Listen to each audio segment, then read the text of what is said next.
Okay, since apparently 98 and 03 were popping years and I ain't making a video for all of these, happy anniversary, everything is old.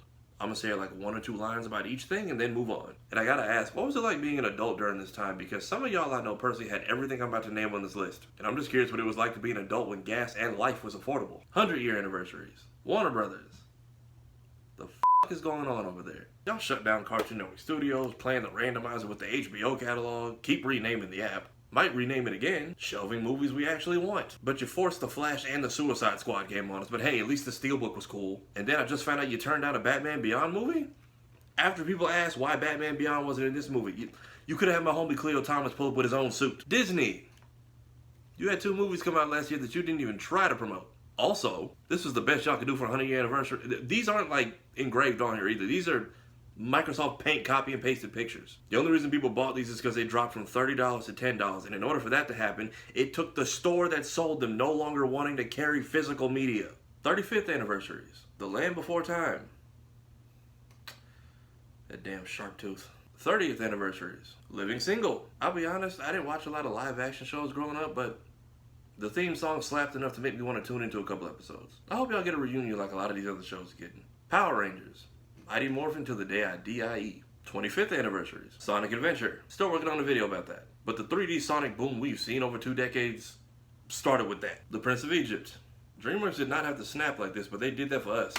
Also, did anyone else see this movie a lot in church and grow up confused because you were told these were the true Jews? And then you grow up and actually met other Jewish people, none of them looked like you. You know what? I'm just going to stop talking before they take my channel. Powerpuff Girls. The original, not the watered down remake. A plethora of girl power violence, and I loved every episode of it. Spyro the Dragon. Which one of y'all designed them treetop levels and ripped those rage? I just want to talk. Ed, Edd, and Eddy. Greatest show of all time. But I already made a video about it. It's on the channel. Go check it out. Mulan. Same thing. Blade. Thank you for saving Marvel and basically giving us the MCU we have now. Aquemini, the album that holds my most favorite song of all time. And happy 50th to hip hop. Congrats on the Grammys, Killer Mike. 20-year anniversaries. Wind Waker. How the hell were y'all beating this 20 years ago with no internet? Because I finally got through it myself, and that last third of the game gives you like little to no direction, just shapes and some vague ass Scooby-Doo clues. Sonic Heroes. Video about that on the channel, go check it out. Holes. Shout out to the homie Hector Zeroni, who actually did his own reunion event. Y'all should go check that out. Jack 2. Probably going to do an actual video on this one, but can we talk about the fact that this man went to prison mute and they beat his ass so bad he learned how to talk? The OG Teen Titans. They really just left us on a cliffhanger and gave us a chibi spinoff. Zatch Bell. They really just stopped dubbing the show halfway through and had the nerve to come back with the sequel series even though they never finished the first one for us. That's So Raven.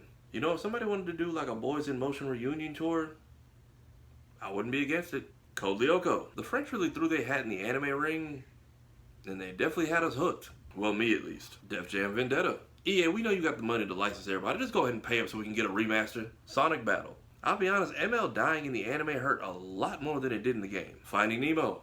The movie, not the game, but I mean both. But if you actually played this, the old school Disney Pixar games were actually pretty entertaining. OG Gendy Tartakovsky Clone Wars. If you haven't seen it, the entire series is only 2 hours long, and I really wish this was still canon. Or at least a version of General Grievous that can fight out Jedi Generals with his feet. True Crime, Streets of LA. Let's be honest, none of us unlocked all those extra story missions our first time through. We got that cliffhanger ending and then went right back to terrorizing the neighborhood. Just arrested every granny you saw in sight until you found one of them with weed on them. Or a strap. The Lizzie McGuire movie. Yes, when I rewatched this last year, I definitely sang Hey Now word for word to my TV.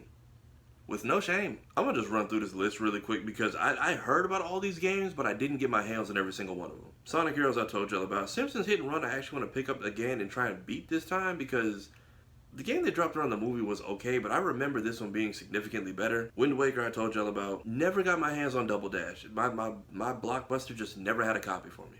Actually just ran through Mario and Luigi Superstar Saga. I don't really like turn-based games, but I understand the hype on this one. I even picked up the 3DS remake. I played Underground at like my friend's house whenever I was over there, and it was fun, but I never went and picked it up for myself. But I fully understand why people were hooked after those first 2 Pro Skater games. I think this was the Ratchet & Clank I played first before I actually played the first one because my uncle gave me a copy. At some point, I need to play that franchise, or that first franchise start to finish. Also, the movie was actually really good. I don't know why Sony never did anything with that. Ruby and Sapphire is where I fell off of Pokemon because everybody in my elementary school had it, but me, I was still holding on to Red and Gold. I remember seeing commercials for 10-2 and just never going to pick it up because my only iteration with Final Fantasy at this point was Kingdom Hearts. SmackDown Here Comes the Pain was just the highlight of every single sleepover I went to. When you could just leave the ring and just tour the stadium and just hit each other with random stuff, it was childish and kept us entertained for entire weekends. And then Knights of the Old Republic, which again is still talked about to this day. I have not played it. And then movies from '03, Jesus Christ, we have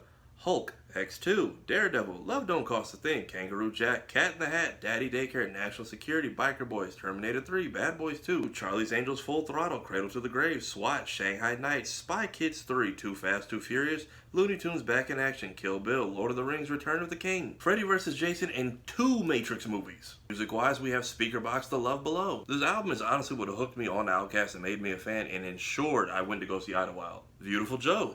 I beat this entire game on the wrong console and then bought it again on PS2 because it had Dante in it. This franchise really came and went, and I don't understand why. Like, there was still plenty of room for growth here. Budokai 2. I like the way they did story mode in this game. It was unique. I don't know why when they did the remasters, they just skipped this one. 15-year anniversaries. Super Smash Bros. Brawl. This is still my favorite entry in the franchise, and Subspace Emissary is still the greatest story mode we've ever gotten.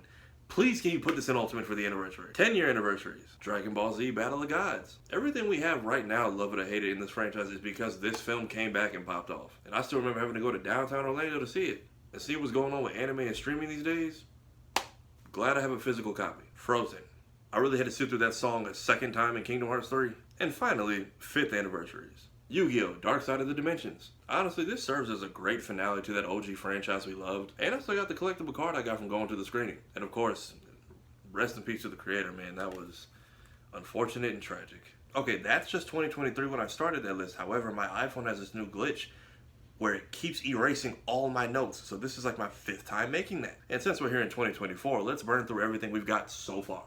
We'll make this quick. Turning 30, we have Gargoyles. Turning 25, Smash Bros. 64 and the entire franchise, Batman Beyond, Life, Final Fantasy VIII, Family Guy, Digimon. Turning 20, the 4Kids dub of One Piece, Pulp Fiction, the OG Star Wars Battlefront. See y'all on March 14th. This entire list of games, Budokai 3, Sonic Advance 3, Chain of Memories, Sly 2, Halo 2, San Andreas, and Spider-Man, which are the ones I played. The Incredibles, You Got Served, Shrek 2, which is actually getting put back in theaters, I think sometime soon. Look, check your local listings. Turning 15, Arkham Asylum. That franchise just reinvented in-game combat, and I am so sorry what they did to it. Turning 10, Space Dandy. It heavily slept on. Go watch it if you haven't. It's only 2 seasons. And not that long. 2014, Godzilla. Definitely go back to catch the new him and Kong movie. And Amiibos, which I don't buy often, but then Sora came out, so I had to get this one. And turning 5, Kingdom Hearts 3. Any advice on beating Yozora will gladly be taken because Dylan Sprouse has been dog walking me for like 4 years now. So how do y'all feel about this list? Was there anything I missed? Feel old yet? Did you also get gray hairs as the video went on? Like I said, I'm probably gonna, I have a couple videos planned for some of the things I read off on this list. I'm just waiting for their actual anniversary date to come up. And I see some of y'all are actually enjoying the anniversary content, so I'm trying to spread it out more. It's just really fun and really easy to do, and as y'all can see, I don't throw anything away. Oh yeah, and as of last year, happy 5th anniversary to DreamCon too. See y'all in 2024. But as per usual, happy Monday, and I hope y'all have a good week.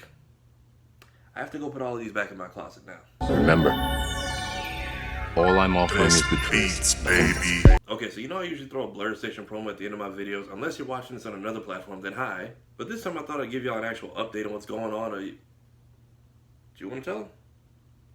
Alright, I got it.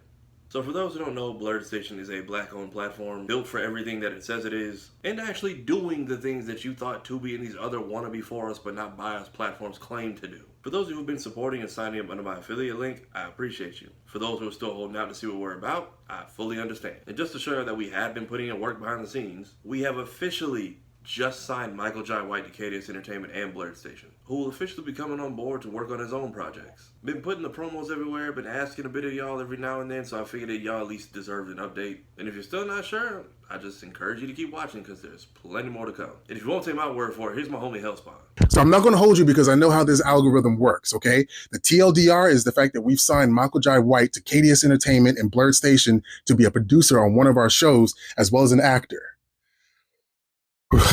Okay, now that you're paying attention, all right, the man understood what we were doing. We showed him our decks. He was like, y'all know what y'all are doing. I want in. I want to help. Great. So that means that Blurred Station and KDS is building more credibility and legitimacy within the right communities.